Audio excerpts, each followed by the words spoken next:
Good day, dear listener. I'm super excited that you are here. I believe you are doing great today. In this video, we want to talk about strategy to enhance academic excellence in school-going children. This video is a continuation of the previous one. In other words, it's a part 2. I will encourage you, if you have not watched that video, to go back and watch it before you come and then you continue with this one, because I shared some very vital information that is going to help you understand this part of the video very well. So I'll just run through some of the things I mentioned in that other video and then I'll continue from there. Yeah, so I quoted this verse in the Bible to you that says, train up a child in the way that the child should go, and when the child grows, the child will not. Please take note, the child will not depart. If the child depart, that means there was something wrong in the training. Another one for training is teaching. I explained that very well in the first part of this video. And then I also made us to understand that in my coaching program, I have 3 operational guides, 3 things that I share with my parents that contact me or educators that contact me. The first one I try to make them understand is that intelligence alone does not guarantee academic success. It is intelligence plus discipline that leads to academic excellence. I explained this in details in the first part of this video. And then the second thing I said was that learning is good, but learning how to learn is even more important. I explained this also in details in the first video. The third thing I always share with parents that call for my program is that there are factors outside classroom teaching and school environment that can hinder a student's academic performance. So a student can be in a very good school, nice curriculum, wonderful teachers, but might still not be doing well. And I explained that in the first part of this video. Yeah, and then I shared my big secret with you, which is to instill a good reading culture in every child that I meet. This is the one thing that I do that helps me to get the results that my parents or educators that contact me actually want in their children. This singular activity has a way of fixing so many challenges that students are going through. Yeah, and then I shared these very scary statistics with you. And the reason why I did that was because I just wanted you to understand why I'm passionate about what I'm doing, number 1, and then number 2, to let you know that there's really work to be done if we are going to have a better society. So I made us to understand that over 40% of adult Nigerians do not read a book cover to cover after they finish school. The average Nigerian reads less than 1 book a year, and only 1% of adult Nigerians read 1 book a month. Over 50 million Nigerians have graduated from the university with poor reading skills. I explained these statistics in details in the first part of this video. So what I want to do in this particular video, or the part 2 of this video, is to actually share the strategies with you. The strategies that you have to start doing from now henceforth, especially if you are a parent, if your child is going to excel academically. Please, it's very important that you note that what we are discussing is actually very key, because our children are going to spend about nothing less than 18 years in school. This is minus pre-primary or pre-nursery, and minus also postgraduates. If we add everything up, they are going to spend nothing less than 24, 25 years, in school, for those that will be doing their masters and their PhD also.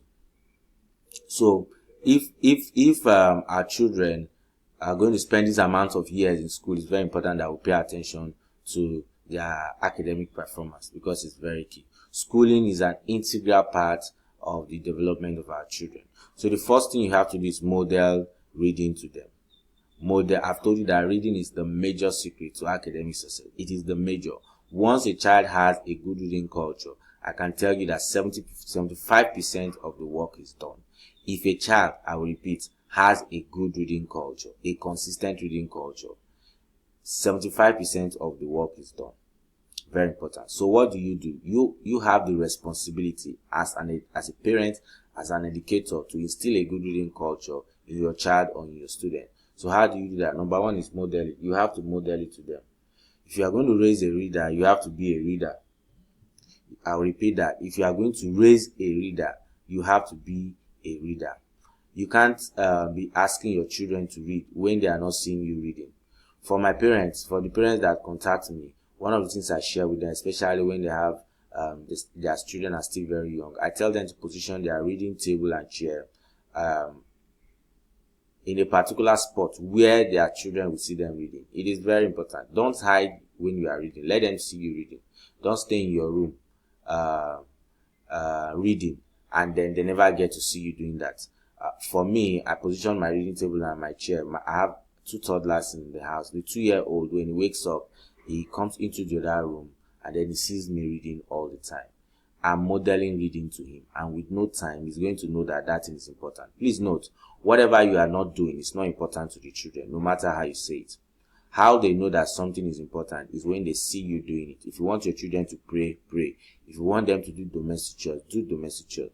If you want them to read, also make sure that you are reading. So modeling is the first thing. There's a difference between making a child read and making a child want to read. It's very easy to make a child read. All you have to do is, maybe when you come back to the house, see them playing their video game and then you tell them, go and read your book. They are going to pick a book. They might not be reading it, but you see them with a book. That's not what you want. You don't just want to make your child read. You want to make them want to read. And modeling is one of the major things that you have to do. You want to come back from work and you see them reading on their own without your supervision. Everyone that has a good, or majority of people that have a good reading culture have always testified that they have somebody that modeled reading to them. I have someone that modeled reading to me. I've not always been a good reader, but I caught that spirit from one of my boss that I worked with years ago. Yeah, I worked with him as an accountant. Anytime I go to his office, sometimes as early as 5 a.m. and I'm in the office with him to do some checks and balances. He's always studying, always reading, and always writing. And that's how I caught that spirit. And if you are here, probably you are listening to this as a parent, you don't know how to read and write. Please note that there are other things you can still do. In my book, Your Child Can Be an IT Reader, I talked about the mom of Ben Carson, how the fact that she was an illiterate, but she was able to raise 2 successful children. What she did then was that she would buy books for them. In fact, she cut down on their television program and so many other things and ensured that they were going to the library and they were reading 1 book every week. And then she would ask them to summarize the book and bring to her every weekend. Anything you have read in the course of the week, you are going to take notes on them and submit to her on Saturday. She doesn't know how to read and write, so when they bring the books to her, she will just open the book and she will act as if her eyes are paining her. She will ask them to go and get her glasses. She will put it on. She won't still be able to read it. She did that until they got into university. It was when they got into, I think, senior secondary or university that they got to know that their mom could not read. By then, it was already late. They were already reading very well.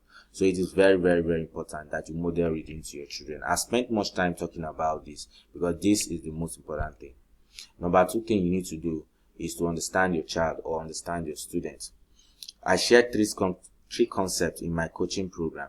Number 1 is learning style. Number 2 is temperament. And then number 3 is area of intelligence.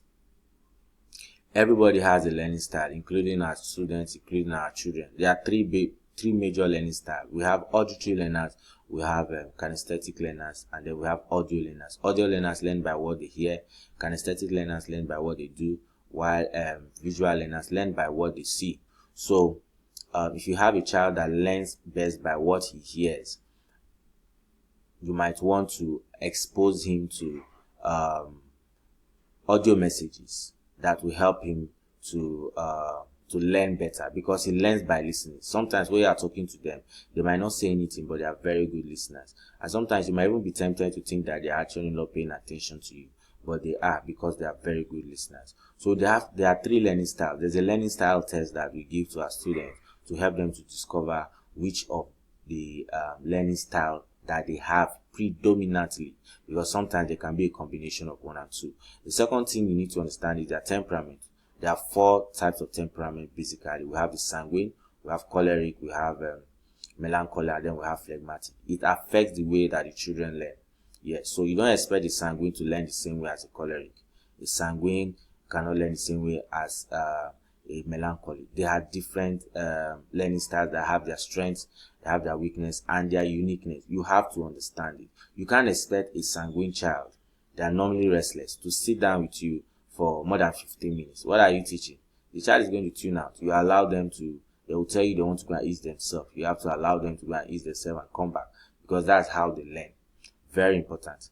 Time will not permit me to go deep into this, but I have a book that is called Your Child Can Be an Active Reader. If you get access to that book, if you're interested in that book, if you get access to it, I explained all of this in details.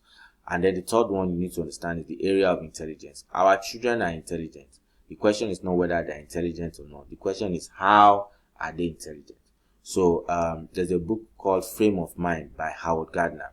He's a psychologist in learning, and he talked about different areas of intelligence. He talked about linguistic intelligence. These are people that are word smart. They are very good in languages. If you train them very well, they become good marketers, writers, journalists, lawyers, or presenters. He talked about also logical intelligence, spatial intelligence, bodily kinesthetic intelligence. People that have bodily kinesthetic intelligence, they are very good with their body. They are body smart. Anytime, let's say in a school, the school is having what they call physical education or sports. They are the ones that always try. They do very well in field activities because they are bodily smart. They are smart with their body. And it's a kind of intelligence. It's quite unfortunate that we don't reward this type of intelligence in our school system, but it's a type of intelligence. And that's why if you go to very developed countries of the world, you find out that we have guidance and counselors. We have people that can spot children at a very tender age and take them to a school that suits their area of intelligence. Very, very important. Yeah, so I just mentioned 4 of them, but there are others. There's musical intelligence, people that are music smart. They end up becoming instrumentalists, composers, DJs, or musicians. There's also interpersonal intelligence. These ones are people smart. They are very friendly. They have the ability to mix with people, to make new friends, and to keep good friendships or keep good relationships. There's also what we call intrapersonal intelligence, and then the last one is naturalistic intelligence. If you want more information on this, please indicate interest, and then you get that book and read for yourself, especially if you're a parent or an educator or even a student. This also is going to be very beneficial to you. The third thing you need to do is to create an enabling environment that supports learning. It's quite unfortunate that you go to most houses, you would not see a reading table and a reading chair, as important as it is. Every other equipment, every other furniture, every other gadget is in the house except a reading table and a reading chair. The dining area is not the study area. The child or your children should have a reading table, a place where they can sit down to read, to write, to study on a daily basis. It is very, very important. Encourage questioning. Allow your children to ask you questions. The ones that you don't know, feel free to tell them that you don't know and that you get back to them. It is very important. When your child asks you something and you don't know, don't act as if you know. Just tell him to give you more time and that you get back to him.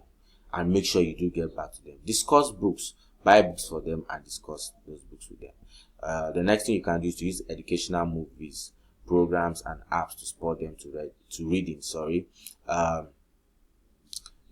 What you are seeing on the slide right now is a movie by Ben Carson called Gifted Hands. In my book, Your Child Can Be an Active Reader, I mentioned about 30 good movies that you can watch to support your child to reading. What you do is that you have to watch the movie first and then glean the wisdom you like to share with your child. And unofficially, just create an environment that says we want to watch a movie. And as you're watching that movie, any scene that makes sense, you pause it and you guys discuss it. By that, you are helping them. I do this in my coaching session. I call it video coaching sessions because I've seen that some students don't really get it until after they have watched the video. Yeah. So buy good books for them. Very important. It's not only toys you buy for your children. Buy good books for them. Take them to the bookstore. Allow them to pick books by themselves. That's one of the ways you can start instilling a good reading culture in them. And this one is to the dad, and I think this is the last point I have for you today. Please make sure that you get involved in your children's academic activities. Do not leave everything for only their mom. Yeah, it makes more sense when the mom and the dad is actively involved. All right, just to let you know before I let you go, is that I have a program that I run for people who would like to read very fast, to understand better, remember more, and execute aggressively. You can become a certified speed reading expert. Remember, you have to first of all be a reader if you are going to raise a reader. One-on-one coaching sessions, 8 days in a month, 50,000 naira, $100. But if you want a group coaching session, just $10, 5,000 naira, you are in. We do this every month. Yeah, so you can indicate interest and then we can continue from there. So if this is your first time, please subscribe turn on the notification, like and share this video. Thank you very much. God bless you.